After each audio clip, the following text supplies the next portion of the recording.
Today we're going to talk about one of the most notorious prisons in America.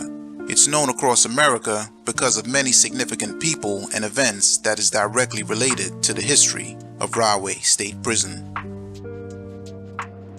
In 1901, President William McKinley was assassinated, and on September 14th, Theodore Roosevelt took the oath of office, and at 42 years old, he became the youngest president in American history.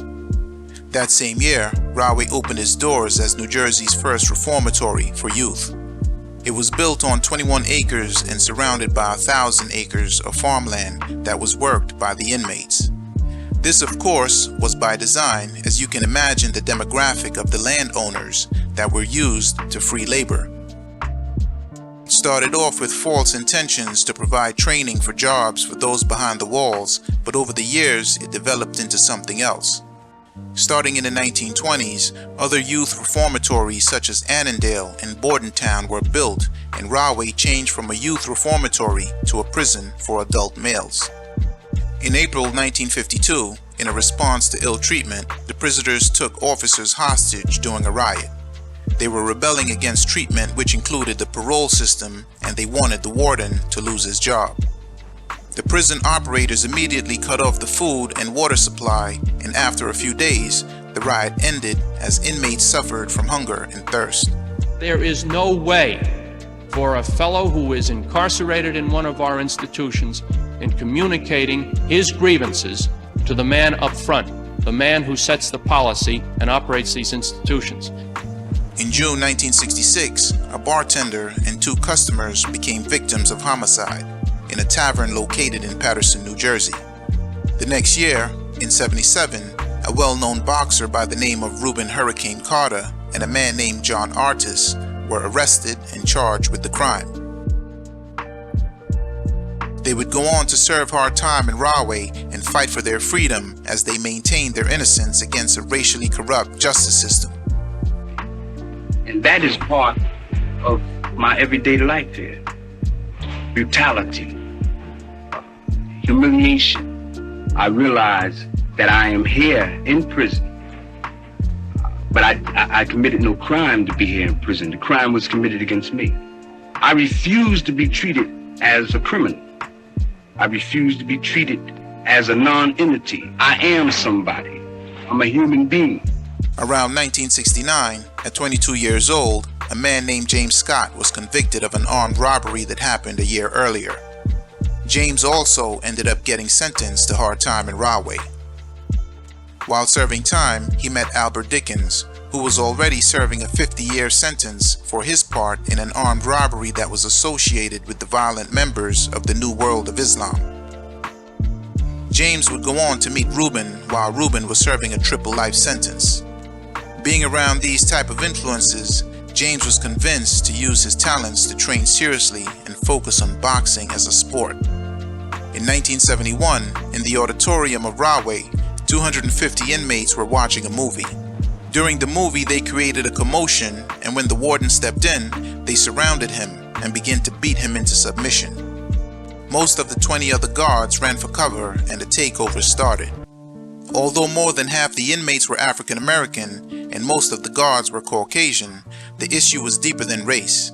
Further dehumanizing of the inmates, the food, the healthcare, and a list of 30 other grievances having to do with their treatment behind bars.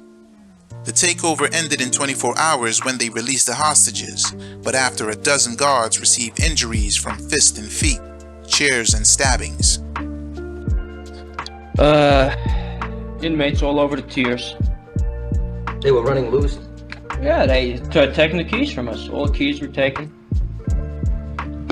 And could you just briefly summarize exactly what you saw and what happened, if you could, please? Approximately 10:30 last night, there was 250 men in the auditorium. They wouldn't leave. Mr. Vuck Savage, the warden, had tried to talk to him. They had told him that they were going to tear the prison apart. He had told them, you have too much to lose by doing this, and that's when it hit. They went crazy. On August 11th, 1972, 3 convicted murderers somehow got the tools they needed to escape Rahway by sawing through the bars of the 3rd floor window. 2 months after the escape, a 20-year-old man named Dwight Braxton would be arrested in October for an armed robbery of the Dreamers Lounge in New Jersey. He would then be convicted and sentenced to 5.5 years in prison. That prison would be Rahway. While in prison, he would become interested in the boxing program, and here is where he learned how to fight. Looking at the guys on the outside that were ranked in the World Boxing Association, he would say to himself, I could beat that guy. When you come in, right, you have to even get adapted, all over. You know how many times you've been back here.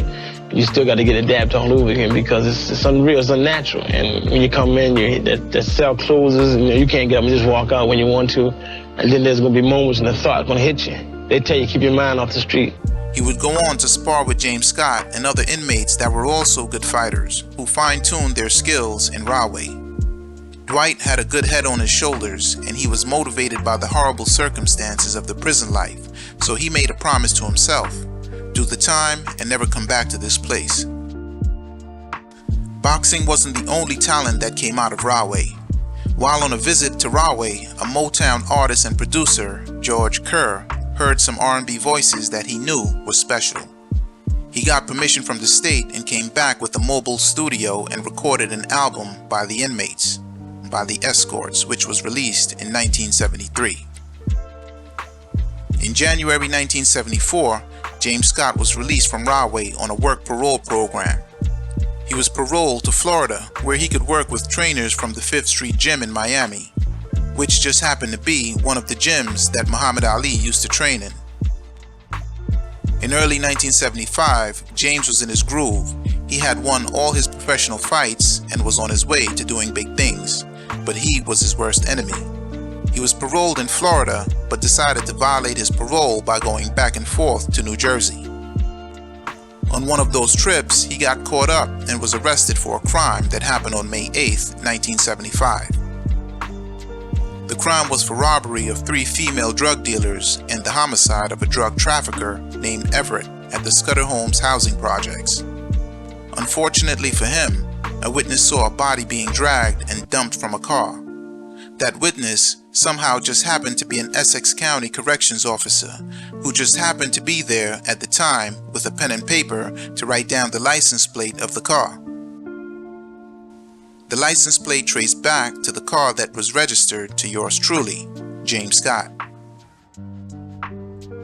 James insisted to law enforcement that he loaned his car out to a friend and had nothing to do with a homicide. James would later go to trial, and although the jury could not reach a verdict on the murder charge, he would be convicted of the robbery and sentenced to 30 years in prison. Be sure to follow Gully TV on the Dribble podcast, available on all streaming sites. And visit the website, therealdribble.com, to pick up an autographed copy of Some Things I've Been Through, a Gully TV memoir predicated on his relationships with some of America's most notorious black gangsters and drug lords. This Alan Evans from Big City Crime TV. Until next time, y'all keep it gully. Peace.